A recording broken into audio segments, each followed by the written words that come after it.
They sat me next to the gift table, like I was the hired help, not knowing I was the one funding their entire $7.2 million merger. I wasn't family to them. I was a tool, a convenience. But what they didn't realize was who they were really dealing with. You think this story ends with humiliation? Think again. Stay with me, because what happened next turned the entire room upside down. And before we dive in, make sure you hit subscribe, like this video, and share it with someone who needs to be reminded. Never underestimate the quiet one in the corner. At my own sister's engagement party, they sat me next to the gift table, hidden, humiliated, like I didn't belong. My parents and the groom's father said I'd embarrass the family in front of their accomplished guests. Me, the woman who built a company from nothing. That was their final mistake. I stepped outside, called our COO, and said one sentence: cancel the $7.2 million deal with his family's firm effective immediately. Then I walked back in, straight into the spotlight, and told the whole room exactly who I was. What happened next? It silenced everyone and exposed the truth they tried so hard to bury. Was I wrong for speaking up and revealing the truth at my sister's engagement party? Hello everyone. My name is Danielle Rivers, and I'm 36 years old. I'm the founder and CEO of LinkVest, a supply chain software company based in Atlanta that's been growing rapidly. I live with my husband Cameron, a dedicated pediatrician, and our bright 7-year-old daughter, Sky. Cameron has been my rock, calm, wise, and unshakable. Sky, with those honey brown eyes she got from her father, is always full of energy and curiosity, especially about how machines work. From the outside, we might seem like the perfect family, but behind the smiles is a wound that hasn't fully healed, something that stings every time I see happy families reconciling.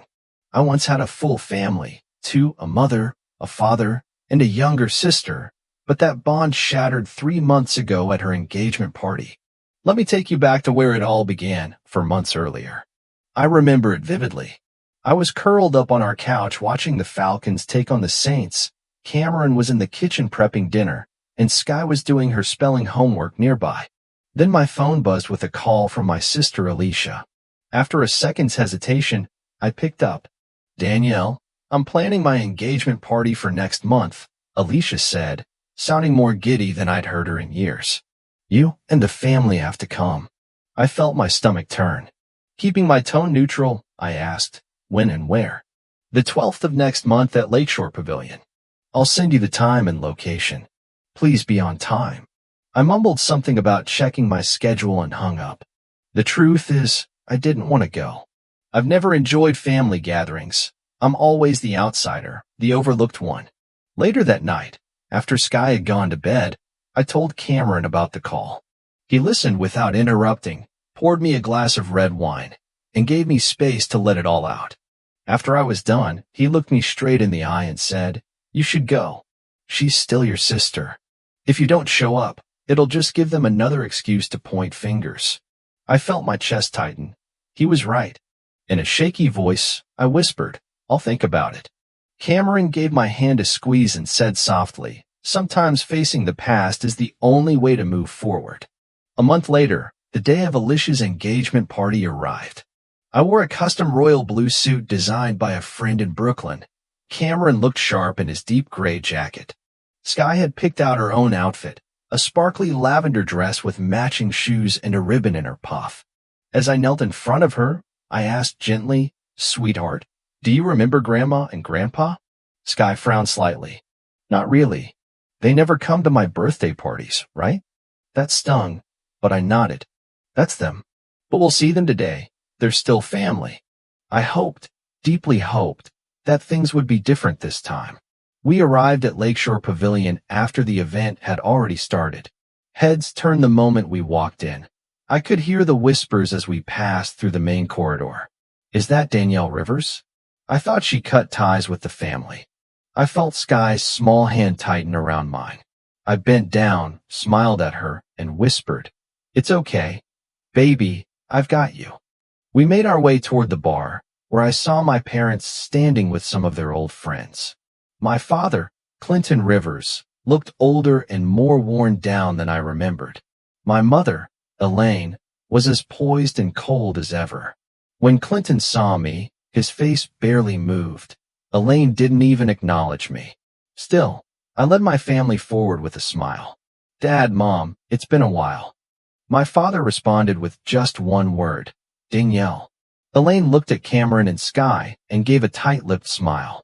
Hello, Cameron. Hello, Sky. You've grown so fast. And then nothing, just an awkward silence. Moments later, Alicia appeared, glowing in an ivory satin dress. She rushed over, arms wide, and hugged me. Danny, you came. I'm so glad you're here.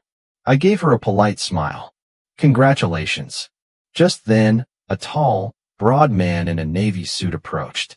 Danielle, this is Harold Gentry, my fiancé's father and president of Gentry Logistics, Alicia said with pride.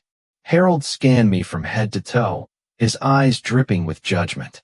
Loud enough for those around to hear, he said. So this is the one they always said didn't belong. I honestly thought you'd stay home. The words hit like ice water. What Harold didn't know was that Gentry Logistics had been negotiating a $7.2 million deal with Linkvest for months. I could have ended it right then and there, but I decided to watch, listen, and see how far they would take their disrespect. I smiled calmly. Nice to meet you, Harold. I've heard a lot about Gentry Logistics. He scoffed. I'm sure you have. We're the biggest distribution company in the Southeast. We're about to close a deal with some small tech startup. They'll be lucky to work with us. That small tech startup? He was talking about my company. Cameron placed a hand gently on my back, a silent show of support. We moved to the check-in table to confirm our seats. The young woman behind the tablet smiled at first, but then frowned. I'm sorry, she said hesitantly. You're not on the main guest list. I explained again. I'm the bride's older sister, Danielle Rivers. She scanned the list again. You're here, but listed as overflow seating. My heart sank. You're in the far left section by the gift table. We followed her to a dimly lit corner of the room. No centerpieces, no name cards, no guests, just 3 sad chairs beside the wedding gifts. My fists clenched. Cameron looked at me with steady eyes. Want to leave? I shook my head. Not yet. I was done being silenced. I whispered to Cameron that I'd be right back, then turned around and walked straight toward the reception desk. I was ready to speak to someone, anyone, who could explain how the bride's sister got seated like a wedding usher.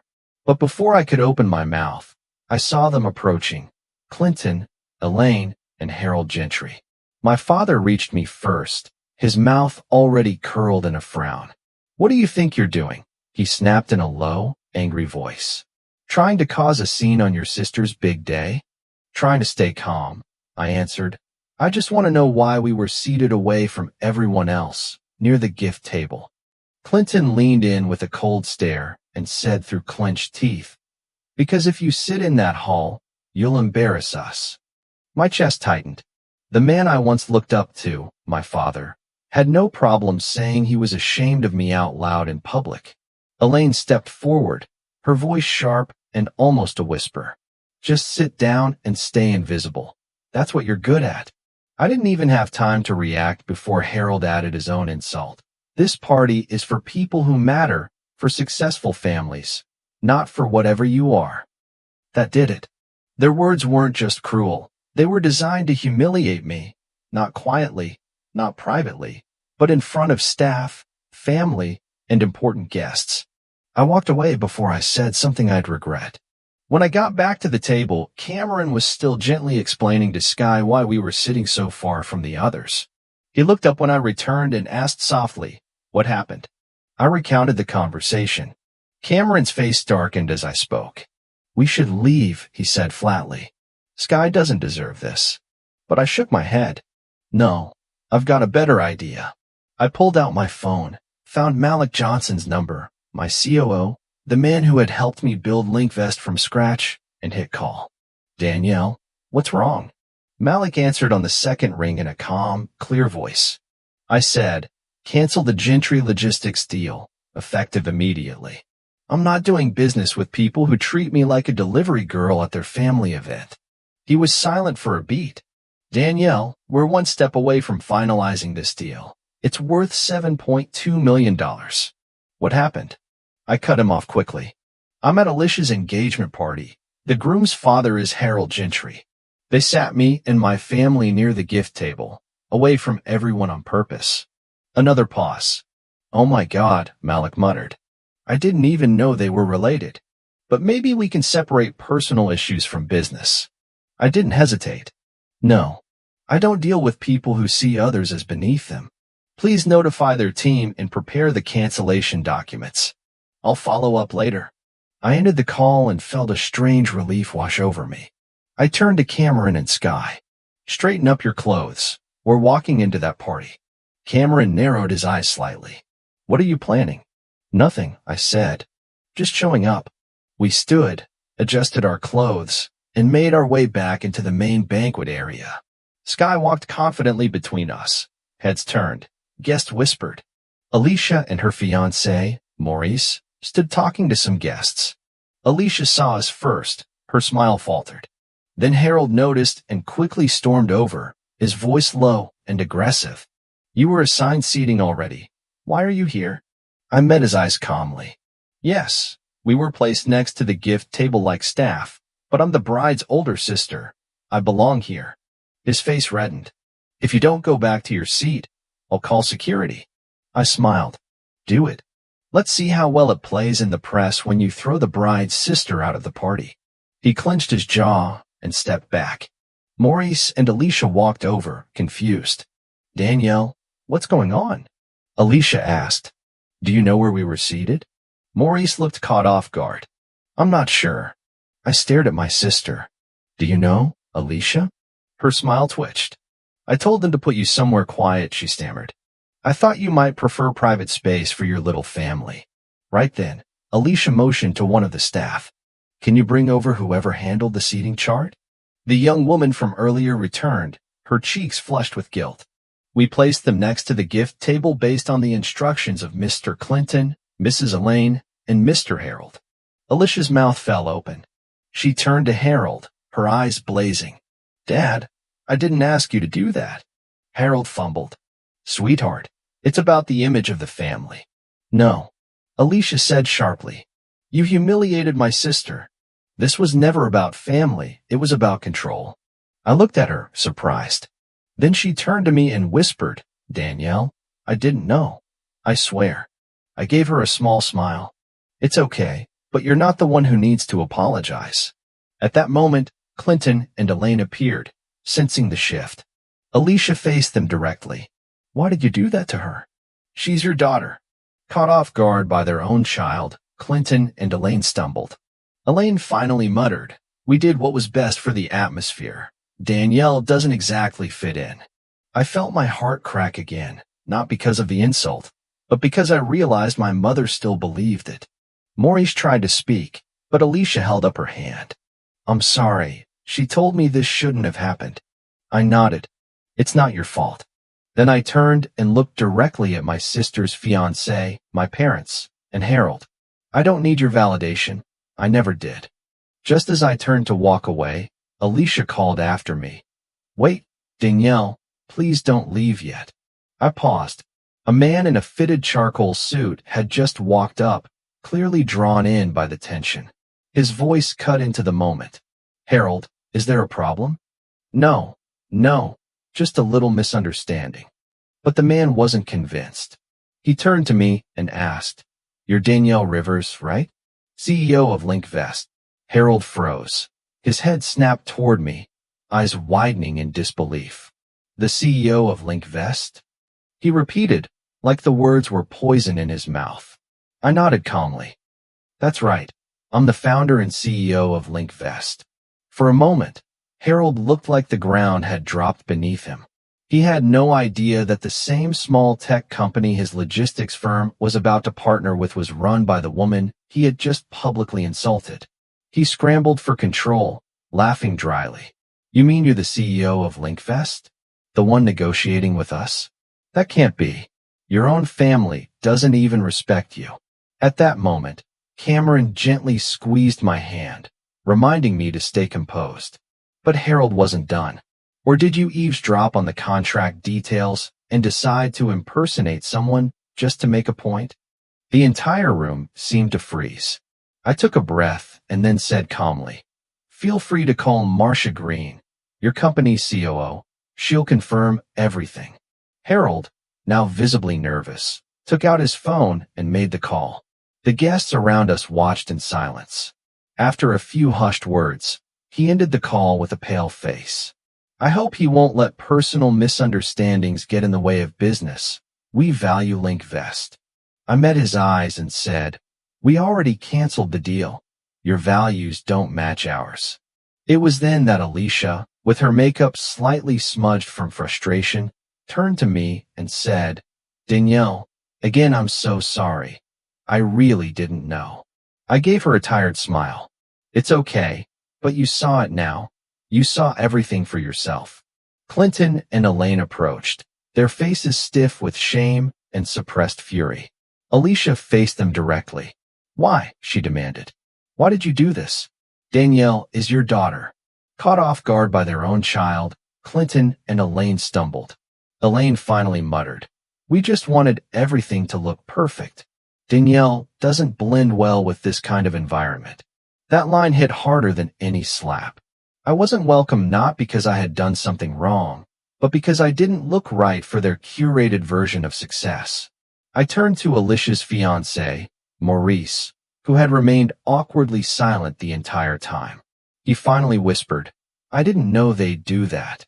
Then I faced Alicia directly and asked, "You knew, didn't you?" Alicia's eyes dropped. "I told them to seat you at a quieter table. I didn't know they'd put you by the gift table," she admitted. I stared at her. "But you said nothing when you saw where we were." "I was scared," she admitted. "Scared they'd turn on me too." I nodded slowly. "I understand, but silence is betrayal too." She flinched. "The truth always stings more than insults." Then Clinton muttered, "This is ridiculous. You're acting like you're some victim." I looked him dead in the eye. "No, I'm not a victim. I'm someone who finally stood up." Maurice tried again. "Danielle, let's just calm things down. What about the contract?" I raised my hand, cutting him off. "We'll talk about business through proper channels, but I think the message is clear." He stepped aside, and Cameron and I walked back to our table, where Sky was coloring quietly, oblivious to the storm that had just passed. Cameron gave me a proud look. "You did the right thing." I nodded. "Let's go home." We got up, gathered our things, and left the party without another glance. Guests whispered, phones clicked, but I kept my head high. As we passed Harold near the door, he made one last plea. "Danielle, please, about the deal." I looked at him. "Talk to Marcia. I'm done." Outside in the parking lot, Cameron wrapped an arm around me. "You did what so many people are too afraid to do." "I'm just tired of being silent," I whispered. He smiled. "Then don't ever be silent again." The next morning, I woke up earlier than usual. It was 5:45 a.m., and I slipped quietly out of bed, careful not to wake Cameron. I padded downstairs, made myself a cup of black coffee, and sat by the window, watching the dew glisten over the backyard grass. For the first time in years, I felt calm. Around 6:15 a.m., my phone rang. It was Marcia Green, the COO of Gentry Logistics. Her voice was tight with urgency. "Danielle, Harold has called me 6 times since dawn. He says something happened at the engagement party last night, and now the LinkVest contract is in jeopardy." I exhaled slowly and recounted everything. What was said, what was done, how my family orchestrated the seating like an insult wrapped in white linens. When I finished, there was silence on Marcia's end. Then, in a low voice, she said, "I'm sorry, I didn't know about any of this." I nodded, even though she couldn't see me. "I believe you, but our decision stands. LinkVest won't be moving forward with the deal." After a pause, Marcia responded, "I respect that. I just hope someday your family realizes what they lost." When the call ended, I sat still for a while, letting the coffee warm my hands. I wasn't angry anymore, just free. 2 weeks later, I got a message from Alicia. "Can we talk? Just you and me?" I hesitated but agreed. We met at a quiet coffee shop on the east side of Atlanta. She was already seated, 2 cups of cappuccino in front of her. She looked tired, not the usual Alicia with her perfect lashes and soft curls. This was a different version, one with red-rimmed eyes and fidgeting hands. When I sat down, she looked up and asked, "How did you do it all these years? How did you survive the way they treated you?" I took a sip of my coffee and thought about it. "I didn't survive it," I replied calmly. "I endured it until I couldn't anymore." She looked away. They turned on me too. After the engagement party, they started controlling everything. My dress, the venue, the vows. It's like I can't breathe. For a moment, I felt sympathy for her. Alicia had always been the golden girl. She'd never had to fight to be seen until now. "You chose them every time they put me down," I reminded her gently. "You watched and said nothing, and now they're doing the same thing to you." Tears welled in her eyes. "I know, and I'm sorry. I should have stood by you." I didn't say anything. There was nothing else to say. She reached into her bag and slid an envelope across the table. "I'm redoing the wedding. Small, private, only people who matter. No herald, no gentry money, and no mom and dad." I raised my eyebrows, surprised. "Are you sure?" She nodded firmly. "Maurice and I talked. We're tired of being puppets. We want to start our life with peace, with dignity." I looked at the envelope for a moment, then picked it up. "I'll think about it." That day, we didn't hug, we didn't cry. But something shifted. The wall between us started to crack. A month after the disaster at the original engagement party, Cameron, Sky, and I were getting ready to leave for Alicia's new wedding. The drive to the venue, a modest garden hall on the outskirts of Atlanta, was quiet. My thoughts raced the entire way. I kept wondering if it was all a trap, if Alicia was just trying to make peace long enough to lure me back into old patterns. But when we arrived, I realized something had changed. Alicia stood at the entrance, waiting for us in a simple ivory gown. No photographers, no stage lighting, no dramatics. Just her, Maurice, and genuine smiles. She hugged me as soon as I stepped out of the car. "Thank you for coming," she whispered. The seating inside was cozy and intimate, just 30 guests. In the center of the room was a placard on our table, beautifully hand-lettered, "Danielle Rivers and family, sister of the bride." I stared at it for a moment, and an emotion I didn't expect swelled in my chest. Not pride, not satisfaction, but something closer to peace. Cameron pulled out my chair, and Sky twirled beside us, already making friends with 2 other flower girls. There were no speeches from Clinton, Elaine, or Harold that day because they weren't there. Alicia and Maurice had kept their word. They didn't invite people who didn't respect their choices. During the ceremony, when Alicia made her vows, I saw her glance at me, and when Maurice promised to never let the noise of others drown out their love, he looked straight at Cameron. It was small, yes, but powerful. That afternoon, we took photos, the kind we had never taken before. Alicia and I, arm in arm, Cameron laughing with Maurice, Sky dancing barefoot on the grass with other children. When the DJ played their first dance song, I stayed back, watching them from a distance. I wasn't bitter anymore. I wasn't excluded. I wasn't invisible. I was exactly where I belonged. As the evening wound down and we got ready to leave, Alicia walked up to me. "This isn't the end, Danny. I'm going to keep showing up. You deserve that." I nodded. "So do you." And with that, we hugged, really hugged, no pretending, no obligation. Just 2 women who had both grown up under the same roof finally learning how to stand on their own feet. Hi, guys. But before I wrap this story up, I have to ask, was I really wrong for standing up at my sister's engagement party and refusing to be humiliated in front of everyone? Was I wrong for drawing a line when they pushed me too far? Drop your thoughts in the comments. I want to hear your take. Let me know where you're watching from. And if this story struck a chord with you, don't forget to hit that like button, subscribe to the channel, and share it with someone who needs a reminder. You don't have to stay silent just to keep the peace. See you in the next one.